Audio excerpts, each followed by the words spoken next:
Հարգելի քաղաքացիներ, եթե ունեք գործող հիփոթեկային վարկ եւ ձեր ընտանիքում ծնվում է երեխա, ապա կարող եք ստանալ աջակցություն երեխա ունեցող ընտանիքների բնակապահովման պետական աջակցության ծրագրի շրջանակում։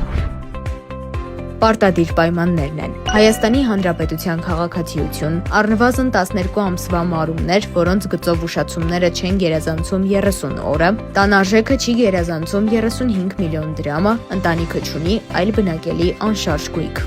Ընտանիքում առաջին կամ երկրորդ երեխայի ծննդյան դեպքում աջակցության չափը կազմում է մինչև 500,000 դրամ, իսկ երրորդ եւ հաջորդ երեխայի դեպքում մինչև 2 միլիոն դրամ։ Ծրագրից օգտվելու համար անհրաժեշտ է դիմել մինչև երեխայի 1 տարին դրանալը։ Եթե բնակելի անշարժ գույքը ձեռք եք բերել կամ բնակելի տունը կառուցել եք սահմանամերձ բնակավայրում կամ այն գյուղական բնակավայրում, որտեղ կառուցվում են դպրոցներ կամ մանկապարտեզներ, ապա աջակցության չափը կավելանա 50%-ով։ Ծրագրի այս բաղադրիչից օգտվելու համար անհրաժեշտ է դիմել ձեզ արդեն իսկ վարկ տրամադրած բանկ կամ վարկային կազմակերպություն։